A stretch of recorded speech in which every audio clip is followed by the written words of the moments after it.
जैसा सुनीता ने आरंभ में ही बताया कि सावन का महीना एक बहुत पवित्र महीना है और ये महीना समर्पित होता है भगवान शिव को। मोटे तौर पे सावन के महीने की महिमा क्या है?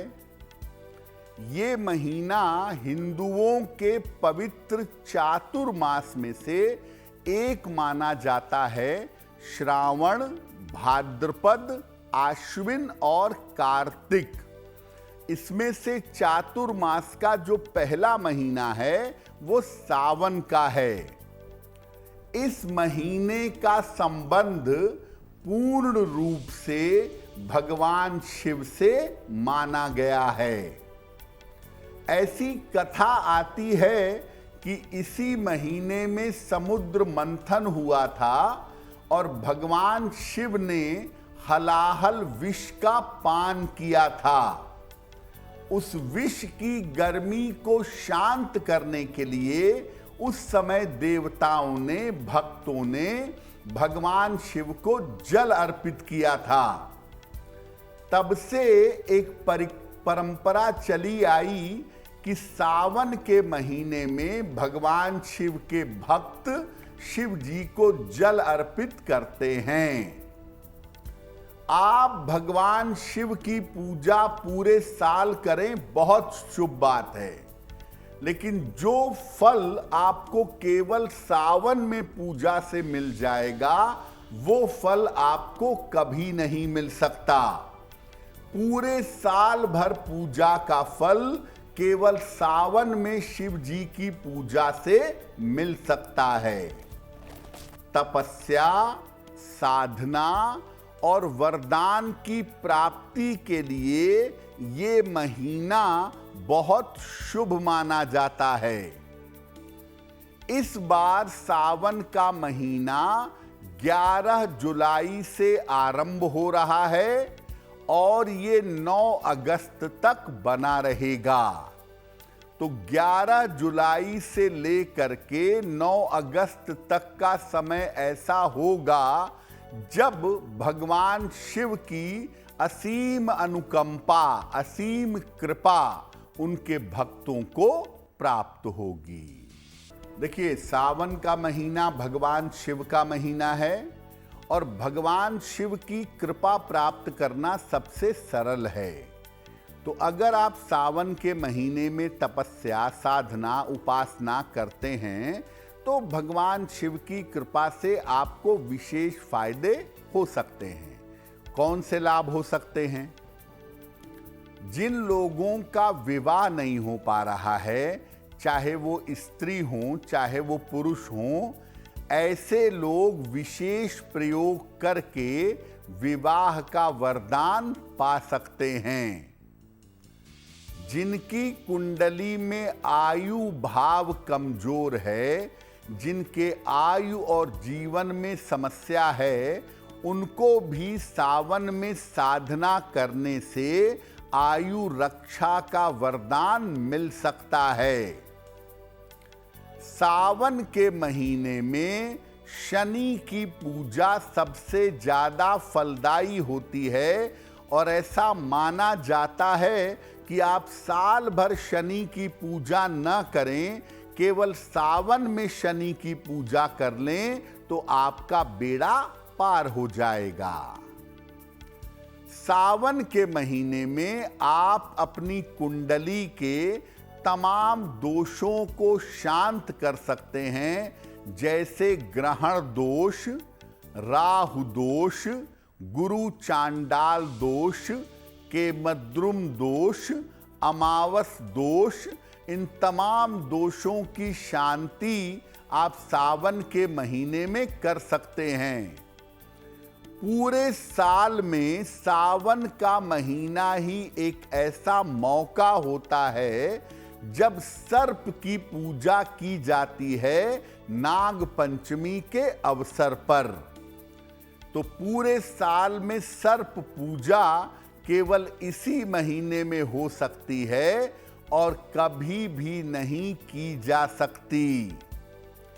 तो सावन का महीना एक तरफ तो भगवान शिव की भक्ति का वरदान आपको देगा और दूसरी तरफ भौतिक जीवन में जो कष्ट है, भौतिक जीवन में जो दिक्कतें हैं, वो दिक्कतें दूर कर देगा।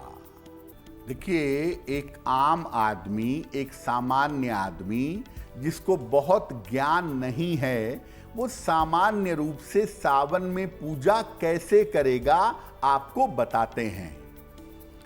कम से कम सावन में जितने भी सोमवार हैं, हर सोमवार का उपवास रखिए। नहीं रख पाते, स्वास्थ्य खराब है, कोई बात नहीं, लेकिन कोशिश करिए कि सावन में जितने सोमवार हैं उनका उपवास रखिए। रोज सुबह 1 लोटा जल और बेलपत्र लेकर अपने घर से मंदिर तक जाइए। शिवलिंग पर रोज प्रातः जल और बेलपत्र अर्पित करिए।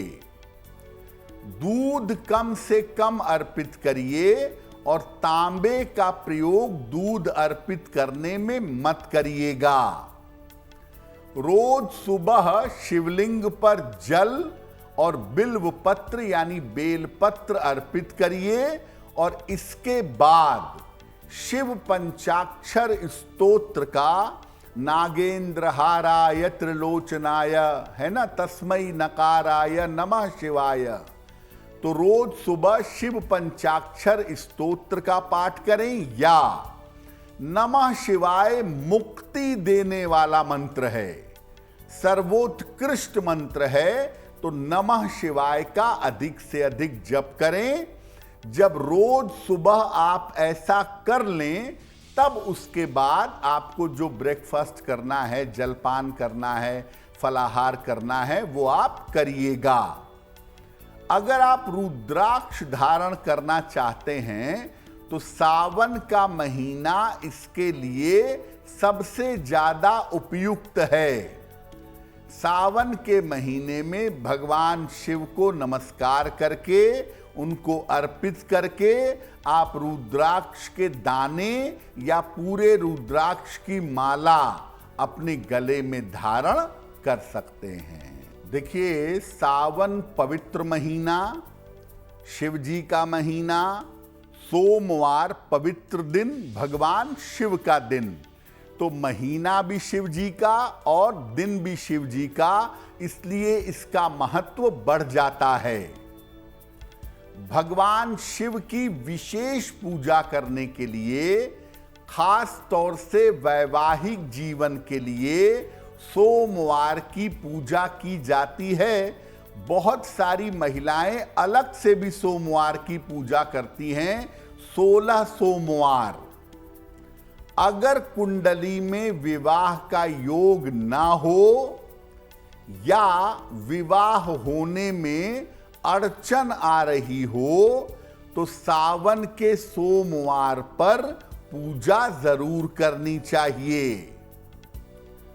अगर कुंडली में आयु की या स्वास्थ्य की बाधा हो या मानसिक स्थितियों की समस्या हो, तब भी सावन के सोमवार की पूजा उत्तम होती है। महीना सावन का, दिन शिव जी का सोमवार का और समय भगवान शिव का प्रदोष काल, सूर्यास्त के 24 मिनट पहले 24 मिनट बाद, यानी सावन का महीना हो, सोमवार का दिन हो और प्रदोष काल हो, इसमें अगर आप भगवान शिव की पूजा करें तो कहा गया ना, भावी मेटि सके त्रिपुरारी। शिव ही एकमात्र ऐसे देवता हैं जो प्रारब्ध को, आपके भावी को मिटा सकते हैं।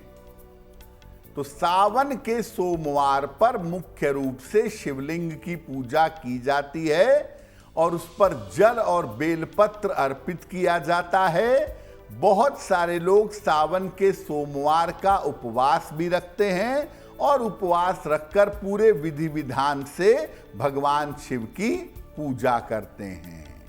देखिए, हिंदू जितने भी महीने हैं हिंदू पंचांग के, चैत्र से लेके फाल्गुन तक हर महीने में आपका रूटीन कैसा होगा, आपकी जीवनचर्या कैसी होगी, इस बात को समझने और बताने का प्रयास किया गया है।